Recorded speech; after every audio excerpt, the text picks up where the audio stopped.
Welcome to today's Explainer. We're digging into a seriously fascinating vision of the future based on a concept called breaking the empathy blockade, conversational world building with ambient AI.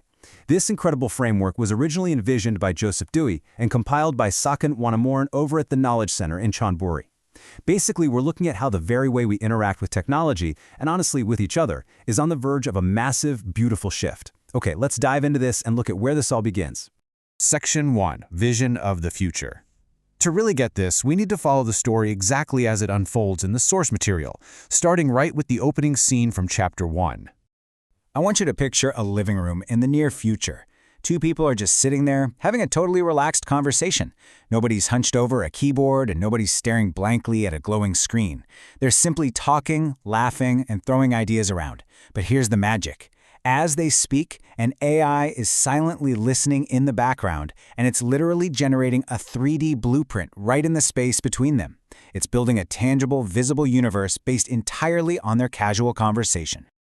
Section 2. The typing problem. Now, that sounds incredible, but why isn't this our reality right now? And this brilliantly illustrates our current bottleneck. It really boils down to human hardware.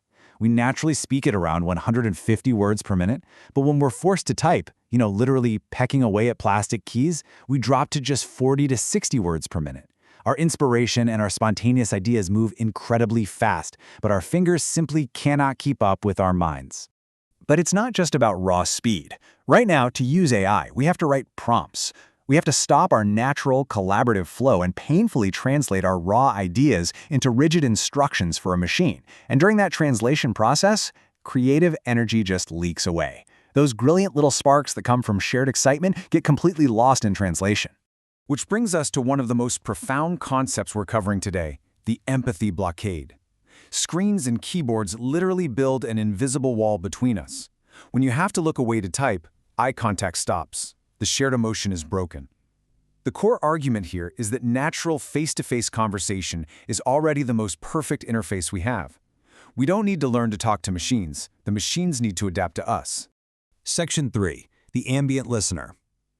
So how do we actually get the machines to adapt? The answer is ambient AI. It's a total paradigm shift. Instead of the AI being this partner you have to actively command, it becomes completely invisible. It operates silently in the background as an active listener, leaving you free to focus entirely on the other human in the room. Now, what's really interesting about this slide is what the AI is actually listening for. It's not just taking dictation. It's listening for the content, sure, but also for shared emotion. It's listening for mutual laughter or sudden excitement, what the source calls spontaneous reciprocity. When you both laugh and agree on something, the AI recognizes, hey, this is important, let's make this real. It tracks the entire evolution of your ideas. Taking all those nuanced cues, the ambient AI instantly auto-generates digital artifacts. We're talking real-time creation of architectural blueprints, 3D building models, structured summaries, and even VR scenes. You just talk, and the world updates right before your eyes. Section 4. The persistent universe. Let's move to and see how this builds into something even bigger. I absolutely love this metaphor from the source material. It's like a Lego set that never gets put away. Normally, a great conversation just evaporates the second it's over. But with ambient AI, every chat adds to a shared digital world. If you design a digital castle today, you can come back next month, and it'll be exactly where you left it, ready for you to add the next tower. Conversations literally accumulate. Every interaction becomes a collaborative construction of your relationship. You're transforming a fleeting chat into a tangible, permanent legacy where your combined knowledge crystallizes for the future. Section 5. Four-step working mechanism. Let's take a quick look under the hood at how this actually works.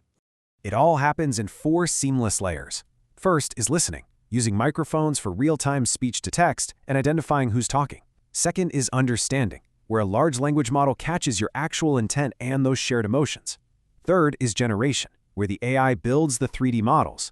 And finally, persistence, a database that saves everything so the world you've built is never lost. Section 6. Real-world use and conclusion. So, what does this look like in practice? Let's look at some incredible applications proposed by the Chonburi Knowledge Center.